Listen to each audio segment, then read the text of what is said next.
Now, what's kept us in this state? I'll give you three. There may be more, and I want to hear from you. We've had a racist regime. We've had a racist regime that has very successfully driven wedges between us. The Malays are not supposed to trust the Chinese because you hold the economic power. And therefore, the Malays must hold political clout.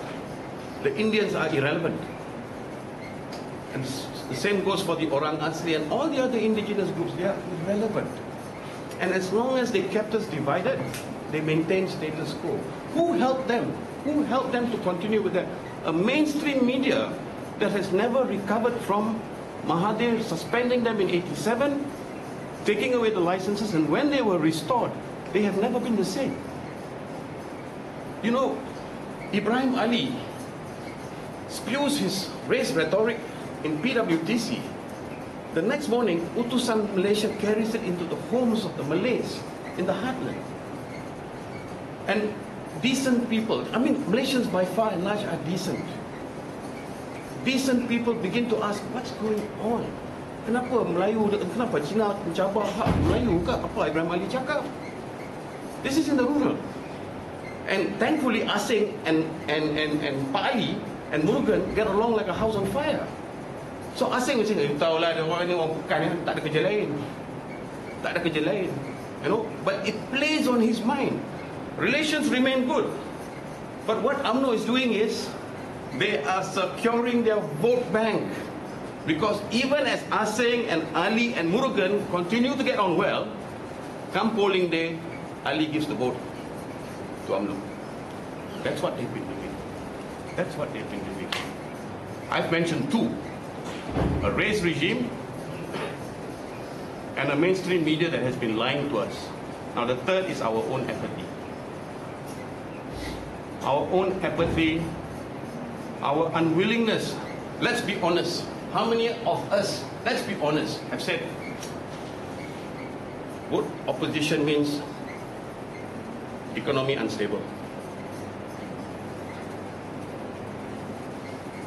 Think about it for yourself. Vote opposition, economy unstable. And you start to think about repayment on car HP installments, the house installments. You know, 40%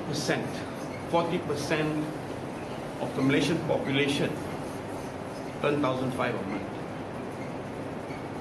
How do you feed a 5-individual household in KL and give them a decent life on 1,500 a month?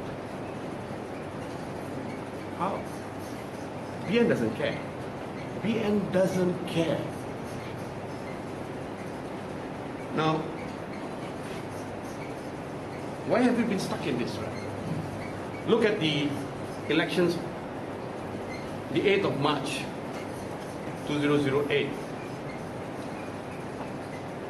15 million Malaysians were eligible to vote on 8th March.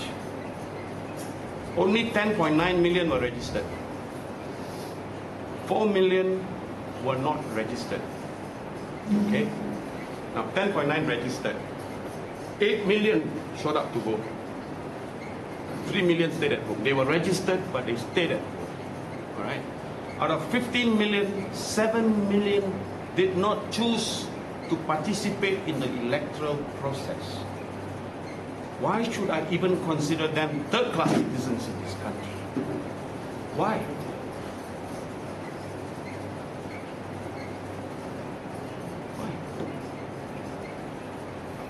There are close to 5 million now that remain unregistered. Let me share this with you. Of the 8 million who voted on the 8th of March, slightly more than half, you'd be surprised, voted for opposition. Slightly more than half, slightly more than 4 million voted for opposition. If another 200,000 had voted that day for opposition, 200,000, we would have seen a new government, a new regime. 200,000. Sad, isn't it? Very sad. It's sad.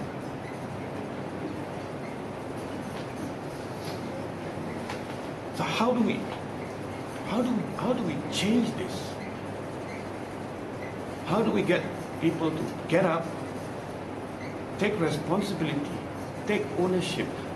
You talk about, I've grown tired of listening to, I love my country.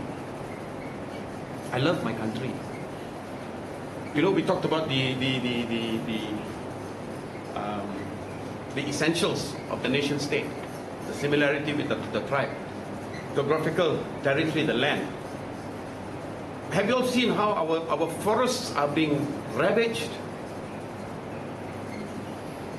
What are we doing? Tribe is working overtime to take as much as he can before he retires. That's the land. People, our own people, Kugan. Look at the number that have died. Look at the Orang Asli that have, they are the original people in this country. Do you know in Article 153, the one that the Malays say gives them their special rights, it talks about the special position of the Malays and the indigenous of Sabah and Sarawak and the legitimate interests of other communities. Orang Asli were overlooked. They were overlooked in 1957, they were overlooked by those who were drafting the constitution, and they are continued to be overlooked by the government and by the rest of us. They are left behind. And we go to our houses of worship and we pray. Then what?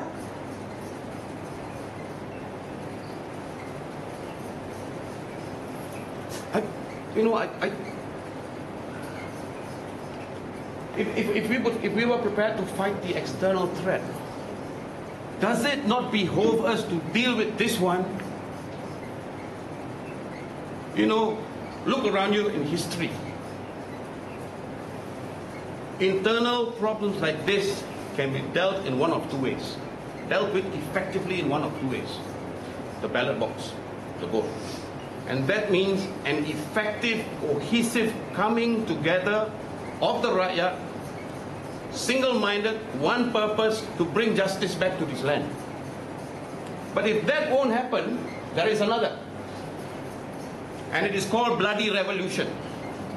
I am not here advocating bloody revolution because this is being casted. I might if it wasn't all right? But I am not. I'm not. But the number of marginalized are growing.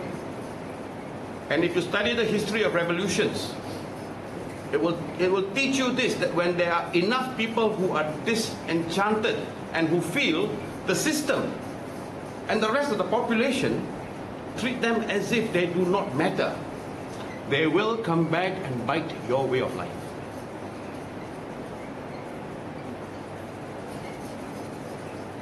I've shared with you what I've shared with you today in the hope that you'll go back and think for yourself what I am a Malaysian means to you. I will tell you what it means to me. I will give my life to my fellow Malaysians. I think they deserve at least that much. This is a beautiful country, but it is being plagued. It is being ripped apart by racist, self-centered, egoistic, greedy politicians and feeding their own. If we won't rise to help the less fortunate in this country, nobody else will. Right? I'm going to leave you to take back and to think what I am a Malaysian means to you. And maybe after you've given it enough thought,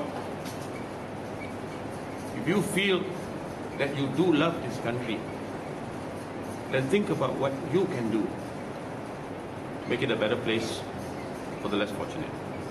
Thank you.